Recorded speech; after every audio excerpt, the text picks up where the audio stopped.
Hey, what's going on? It's Chris Maniak in Store Development at JOANN. Wanted to talk a little bit how to install a pattern cabinet, 8 cabinet setup inside of the store.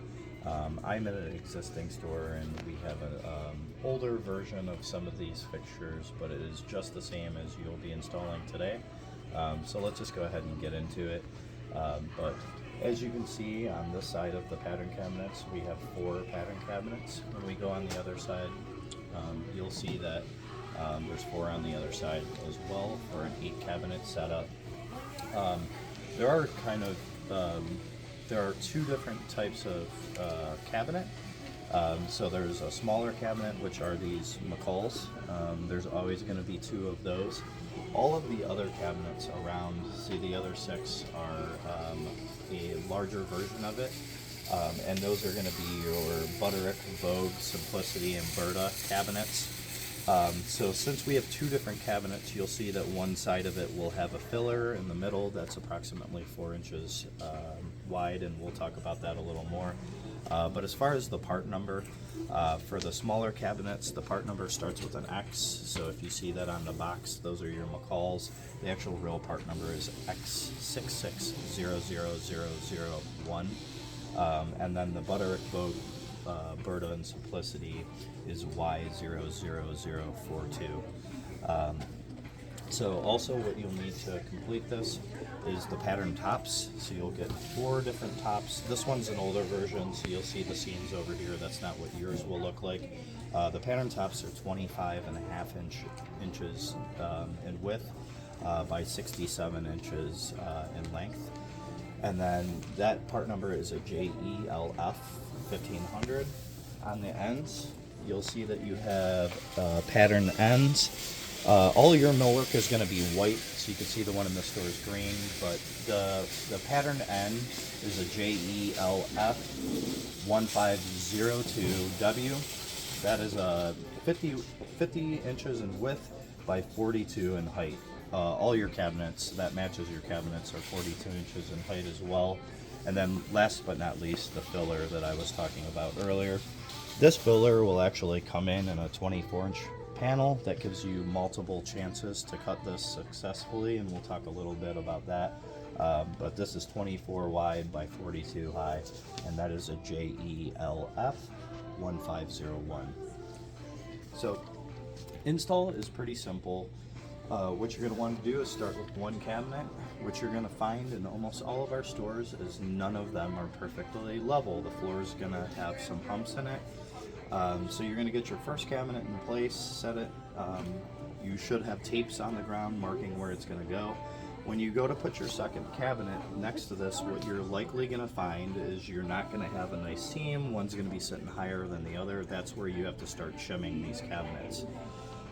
So usually I do one cabinet at a time and just keep working across the daisy chain, but what you're going to want to do is you're going to want to take the top shelf and the bottom shelf completely out of the unit. That is much easier to do if there's no patterns inside, but there's 2 different types of cabinets. One actually has a release. You can see on the McCalls here. This one has a release right here, and then you can push that down and it lets the cabinet come out. Where the Simplicity, the Vogue, the Berta, these right here, the easy way to do this is to have your hand about in the middle here, and you're going to want to have some pressure upwards. You can see this is flexing, and you're going to want to take a swift blow right here with either your palm or a rubber mallet, and that will jar that cabinet loose from the drawer slide. 2 people is always easier, so you can have one person doing it on this side and then another person doing it on this side. So once you have the drawers out, what that's going to do is allow you to screw these cabinets together. So you're going to want to shim it first underneath, and then once you have them so they're perfectly even and then you get a nice seam, you're going to take some self-tapping screws. See if I can show you this somewhere. Go around the other side.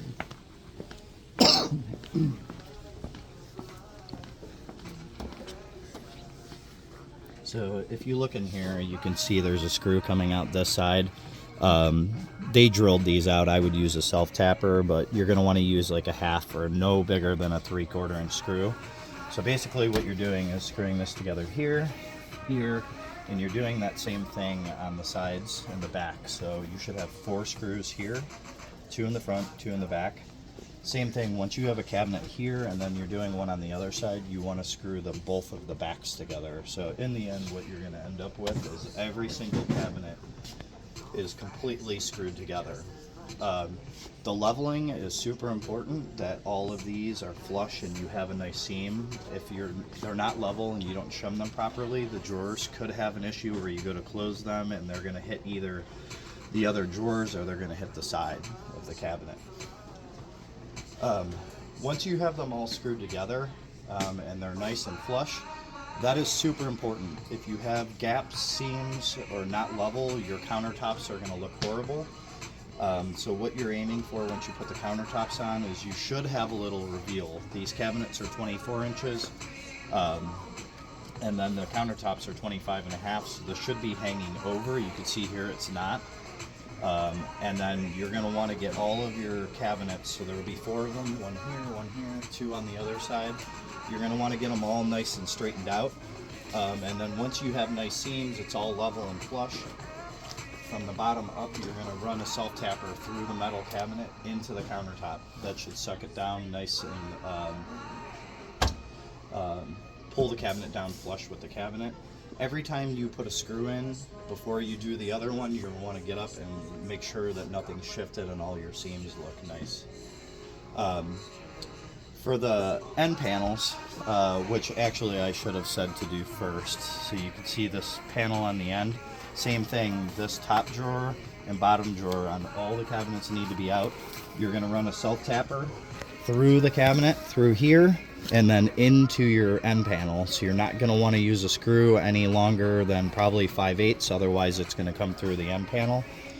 Once you have your end panel on this end and on this end, you'll see that the goal is that your tops should come out flush with this and be even all the way across. This is actually not really a great example of great workmanship. If you come and look over here, you'll see this big gap in the countertops. That's not what you want. More than likely, this person did not do a good job of getting all of these cabinets screwed together, and then the cabinets didn't, or the countertops didn't end up fitting. A couple more things that I wanted to talk about. So you can't really see this because these are filled, but there is a bar right here. You can see on the side of the cabinet. So this is a safety mechanism. All the drawers are on this rod.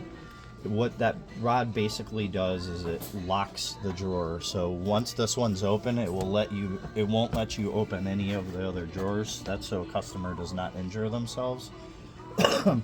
In the cases where these break, usually the number one issue is this rod that is making all the drawers not be able to come out. In that case, we typically are not able to repair this in the field. You would need a replacement.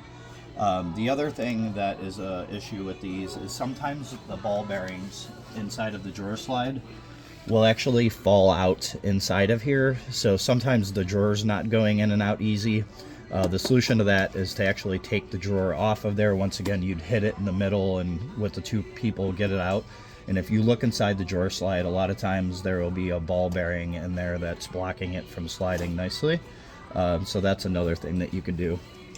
Last but not least, if one of these is not shutting all the way because it's hitting another drawer, that's a leveling issue.